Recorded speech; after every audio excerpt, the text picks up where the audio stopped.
Hey, good morning. Meditating on the word, God brought me this morning to Acts 28:30, where it says that Paul dealt 2 whole years in his hired house and received everything that came unto him.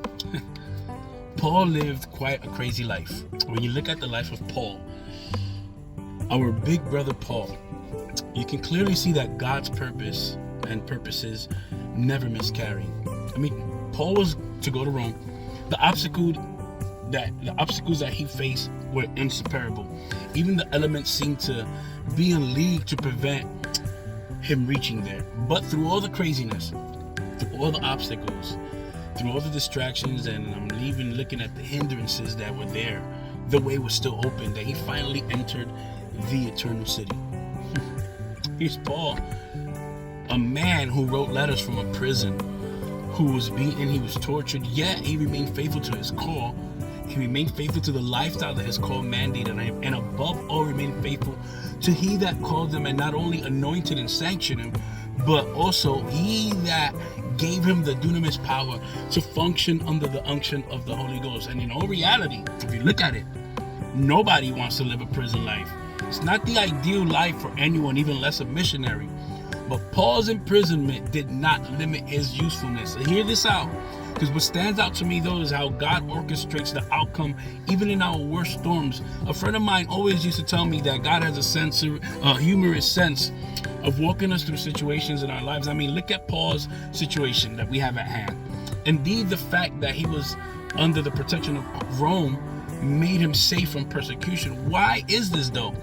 It's because God's way of providing for Paul. This was God's way of providing for Paul.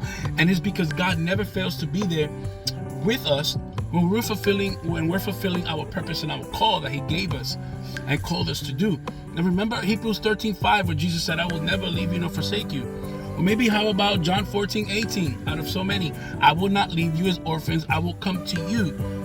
Did it ever dawn on you that your lonely situations can be a possible setup for God, from possible setup from God, so that you can get into a shut-in with the Father? This is why we must always be in the Spirit, so our fleshly thoughts won't kick in. I mean, Paul even told us in Galatians 5:16, walk in the Spirit so you shall not fulfill the desires of the flesh. Why? Because when you're in a storm, your mind and your flesh starts kicking in that God has abandoned you, that God has no purpose for you. Why are you so dumb? You're listening to God, and look at you now. You look stupid. You're in a hole.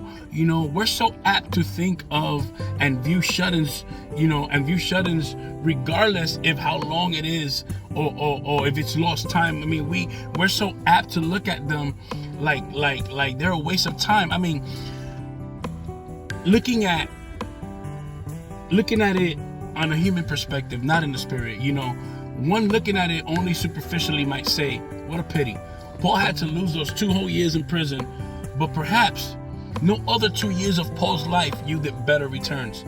From his prison, he preached to those who came in, and I mean, out of 7, 4 of his epistles were written during that time, and they have had the blessing worldwide for 1900 years to bless people and change them. So what are you saying, Johnny? Where are you going with this, Johnny?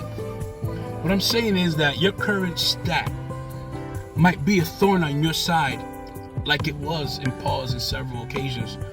But the same thing that God told Paul, he's telling you this morning.